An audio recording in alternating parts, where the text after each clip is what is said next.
Click. Pickle jar. There we go. Move it. Okay. Movetta. Braid, come through. Braid. Bending knee. Knee out. In and out like a butterfly wing.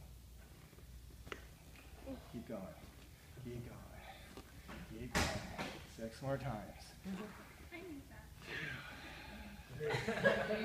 4, 5, 6.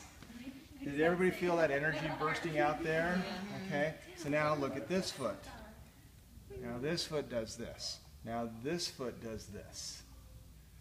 Sitting up, spinning around. Now when I did his right foot, the adhesion was on this side of the joint. He had a grade 3 anterior talofibular ligament tear on the other side. So what did it feel like when this let go? It didn't stop.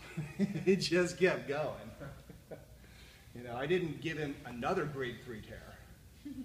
But since there wasn't anything there to stop it, when this released, it just kept going. So, there, there. So, you can either call this an anterior distal tibia on the talus, but usually it's posterior talus. So, 1, 2, 3. Okay, so now it's gliding forward with plantar flexion. Please to walk.